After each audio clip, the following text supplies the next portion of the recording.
dan ini harus diselamatkan. Satu-satunya jalan yang kami lihat menyelamatkan adalah KLB. Kenapa KLB? Ini adalah satu keniscayaan di mana KLB ini menjadi jalan bagi kawan-kawan kader-kader di daerah untuk segera bangkit dari keterzoliman mereka. Bagaimana mau menyelamatkan Bang Dahri Jalin aja juga nggak pernah muncul lagi. Kami yang mati-matian menjaga partai itu di saat di terakhir ini. Oke, 15 tahun partai ini belum ada kantornya. Saya sekjennya bersama dengan Pak SBY. Baru kami punya kantor di Jalan Proklamasi itu.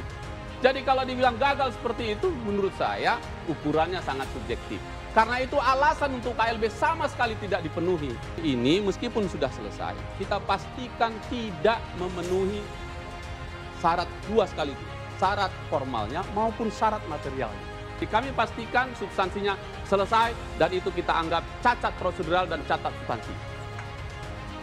Kejadian ini, kenapa sih Pak Muldoko terlalu dipojokkan? Dan bagi kita kader Partai Demokrat, bahkan kita terima kasih. Kenapa ini kita bawa ke ruang publik? Ini yang saya sedih.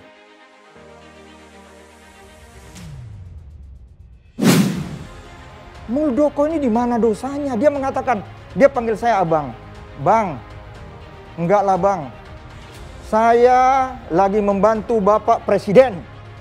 Kita lagi menghadapi pandemi COVID-19. Saya die-hardnya SBY. Lawan politik mengatakan Ruhut anjing penjaga SBY dan Partai Demokrat. Karena begitulah saya memperjuangkan Partai Demokrat. Hari ini aku menangis melihat dua tokoh Demokrat. Saya juga dalam Twitter saya mengatakan nggak usah suruh-suruh dia mundur. Beliau awal dikatakan kudeta dengan elegan mengatakan, jangan apa-apa Presiden. Apa-apa lapor Presiden. Ini tanggung jawab Muldoko. Kurang apa? Pribadi kok. Dan beliau tidak mau waktu saya hubungin mengatakan demikian. Pak ini kehendak kawan-kawan. Enggak. Saya mau bantu Pak Jokowi. Ini pandemi Bang Ruhut. Bagus. Tapi udah mulai. Maaf Pak SBY. Mohon maaf saya besar karena Pak SBY. Beberapa kali menyebut-nyebut nama Muldoko. AHY. Bayang itu saya katakan Sabta Marga Sumpah Prajurit. Seorang mayor mengatakan saudara Muldoko. Adi Makayasa bintang 4. Saya dengan Pak SBY, dengan hormat saya katakan, Pak SBY, malu rasanya saya bergerilya menjadi tim buruh sergap untuk memenangkan Bapak pada Kongres 2015. Berdosa saya kepada kader-kader karena Bapak menarik, memberatkan begitu banyak kader. Urusan itu ada di dua tempat. Satu urusan pribadi Pak Muldoko. Apakah dia secara etis merasa enggak apa-apa gitu bagi dia ya, pribadi. Yang kedua itu urusan presiden karena jabatan itu hak prerogatif presiden. Tetapi kalau saya melihat kesan presiden ya happy saja tuh. Artinya dia kaget betul.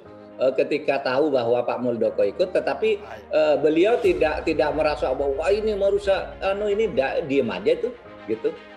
Tapi dia kaget betul, dan saya tahu bahwa dia kaget karena saya mengkonfirmasi juga kepada Pak Muldoko tadi saya ketemu.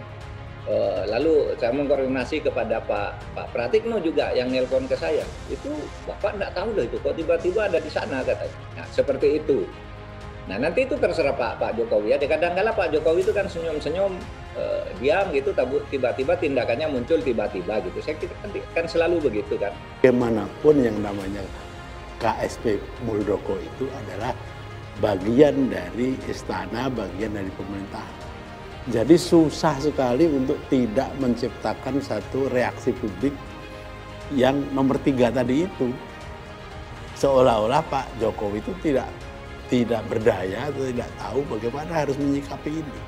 Padahal kalau dilihat dari yang tadi dipaparkan itu semuanya itu tidak ada yang kemudian orang dari dalam istana atau dari pemerintahan yang ikut mencampuri urusan partai-partai.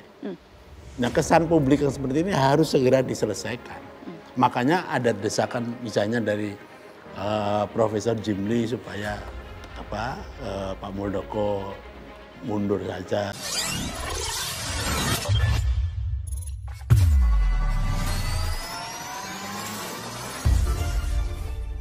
Deputi Balitbang Demokrat Yan Harahap merespons soal kritikan politisi PDIP Ruhut Sitompul terhadap dirinya.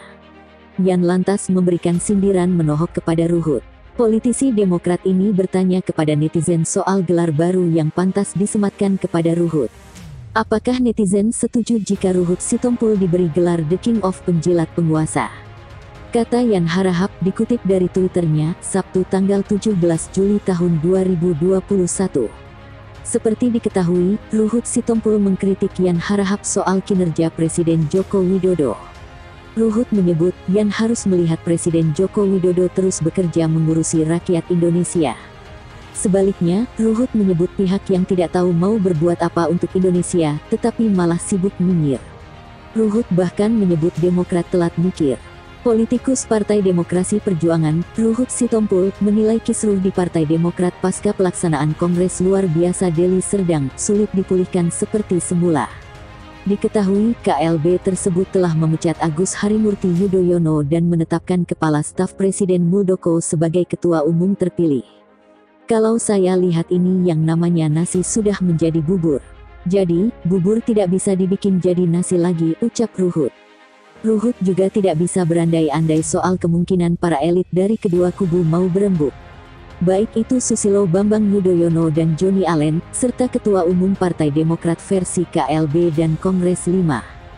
Tetapi enggak tahu, kalau semua mereka, berembuk, SBY, Joni Allen CS, dan Ketum, ya tidak tahu. Tetapi yang aku lihat sekarang sudah susah, lanjut mantan politikus Demokrat ini. Menurut Ruhut, saat ini masing-masing pihak saling mengklaim tidak ada dualisme. Pihak Agus Harimurti Yudhoyono menyatakan merekalah yang sah. Begitu juga dari pengurus hasil KLB Deli Serdang. Untuk itu, dia menyarankan kedua pihak menyiapkan bukti masing-masing karena prosesnya masih tahap administrasi dari pemerintah. Ruhut juga meminta pengurus Partai Demokrat di pihak Agus Harimurti Yudhoyono tidak menyalahkan pemerintah dalam masalah ini. Apalagi menyerang Presiden Joko Widodo. Kasih saja dasar hukum atau bukti-bukti, versi dia Agus Harimurti Yudhoyono, bukti versi KLB. Jadi jangan retorika-retorika saja. Boleh silakan, tetapi jangan tembak depan, tembak belakang, tembak Pak Jokowi, tembak siapa saja yang berseberangan. Itu tidak baik, pungkas Ruhut.